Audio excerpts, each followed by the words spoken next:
as duas parábolas mostram que o reino de Deus começa pequeno, começa insignificante. O grão de mostarda é uma sementinha quase microscópica. Quando cresce, vira uma árvore enorme. As aves do céu vêm fazer seus ninhos aí. O cristianismo começou com um grãozinho de trigo que morreu, Jesus.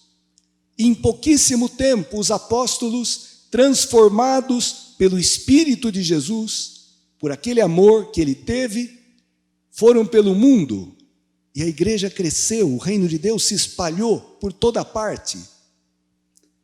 Assim como um crescimento extensivo, mas também interno, o fermento na massa. É impressionante. A mulher mistura o fermento, um pouquinho de fermento, não pode ser muito. Ele se dissolve, ele morre na massa e, tendo paciência para que ele fermente, ele faz crescer aquele pão, aquele bolo, né? Se torna gostosíssimo. Assim, o reino de Deus tem um dinamismo interno, profundo. Tá bom, mas a parábola maior, que mereceu até uma explicação de Jesus, que é mais difícil, é essa do trigo e do joio. Essa parábola é maravilhosa, porque ela nos convida à paciência. O Senhor semeou a boa semente, o trigo, no seu campo. Mas de noite, um inimigo semeou o joio. O joio, ele é nocivo. Diz que quando o joio e o trigo, quando crescem tão novinhos, são muito parecidos.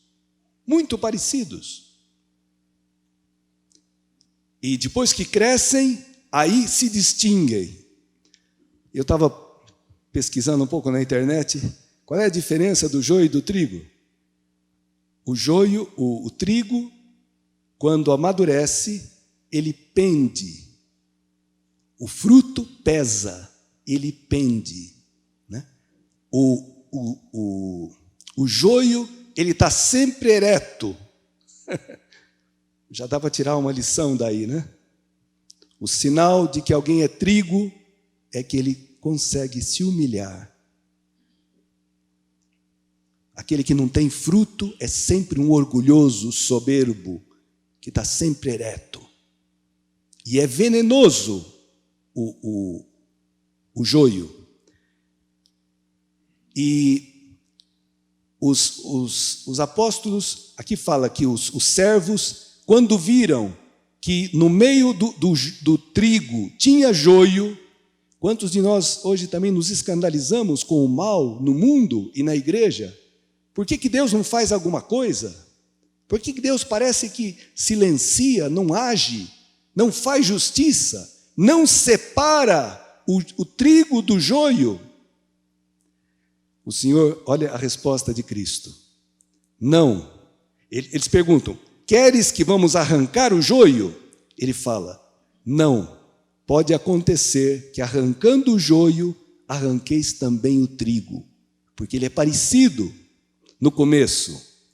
Deixai crescer um e outro até a colheita, e no tempo da colheita direi aos que cortam o trigo, arrancai primeiro o joio, amarrai-o em feixes para ser queimado, e recolhei, porém, o trigo no meu celeiro.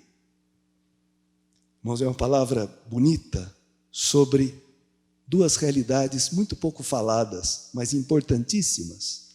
O céu e o inferno. O céu é o celeiro, onde o Senhor recolhe o trigo, aquilo que tem valor, que tem peso, que é útil. E será queimado todo o joio, que é nocivo, que não faz bem para ninguém. Mas isso, a paciência de Deus, que é preciosa, que é o centro desse evangelho, porque aqui a primeira leitura fala disso, que Deus manifesta Deus poderia manifestar a sua força eliminando o mal do mundo, mas ele tem paciência, ele é indulgente, ele modera a sua justiça. Por que ele faz isso? Assim procedendo, ensinaste ao povo que o justo, aqui fala, deve ser humano, amigo dos homens, filântropo, quer dizer, amigo dos homens. O justo é amigo dos homens, não é inimigo. E a teus filhos deste a confortadora esperança de que concedes o perdão aos pecadores. O Senhor espera, esperando a conversão. Irmãos, vou exemplificar que eu acho que é mais simples para entender isso aqui. Se Cristo, quando Saulo, que depois virou Paulo, quando ele era Saulo, era perseguidor da igreja, ia para Damasco prender os cristãos, segurou a roupa dos que apedrejaram o Santo Estevão. Se Cristo tivesse eliminado o Saulo ali, nós não teríamos o maior apóstolo de todos, que é São Paulo.